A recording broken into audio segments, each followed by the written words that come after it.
வந்துட்டு நான் இந்த தேர்தல் ரொம்ப வெளிப்படைத்தன்மையா டிரான்ஸ்பரண்டா நடக்கும்னு பார்த்தேன். ஆனா எதுவுமே நடக்கல.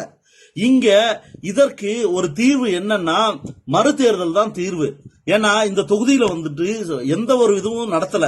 தமிழ்நாடு முழுக்கவும் இப்படித்தான் இருக்குது அப்படின்னு சொல்றாங்க. எல்லா தேர்தலையும் இதுலயும் நான் இந்த பூத் ஏஜென்ட பத்தி சொல்றப்பெல்லாம் சில பேர் சொன்னாங்க, எல்லா தொகுதியிலும் இந்த மாதிரி தானே நடக்குது, எல்லா தேர்தலையும் இந்த மாதிரி தானே நடக்குது, நீ என்ன புதுசா சொல்ற அப்படின்னு சொல்லி அதை நார்மலைஸ் பண்ண பாக்குறாங்க.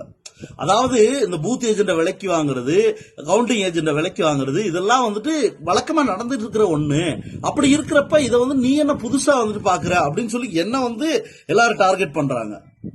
இதற்கு ஒரே தீர்வு ஜனநாயக முறைப்படியில தமிழக தலைமை தேர்தல் அதிகாரி இதற்கு முறைப்படியான நடவடிக்கை எடுத்து இந்த தொகுதியில மறு தேர்தல் நடத்தினா மட்டும்தான் ஜனநாயகம் காப்பாற்றப்படும் அப்படின்னு சொல்லி இது நான் ஊடகம் பிரஸ் மீட் ஒன்னு கொடுத்திருக்கலாம். பிரஸ் மீட்டுக்கு வர எந்த ஒரு ஊடக நண்பரும் தயாரா இல்லை. ஏன்னா நம்ம வைக்கக்கூடிய முறைகேடுகள் ஆட்சியாளர்களையும், அதாவது கடந்த காலகட்டத்தில் இருந்த ஆட்சியாளர்களையும் அதிகாரிகளையும் கொஞ்சம் அசைத்து பார்க்கக்கூடியது. அதனால அவங்க தயாரா இல்ல. அதனால நான் மக்களான உங்ககிட்ட நான் நேரடியா முறையிடுறேன். உங்களை நம்பித்தான் நான் இந்த தேர்தலில் நான் போட்டியிட்டேன். அதனால நான் உங்ககிட்ட இதை முறையிடுறேன். இதற்கு கண்டிப்பா தீர்வு கிடைக்கும் நான் நம்புறேன். நன்றி.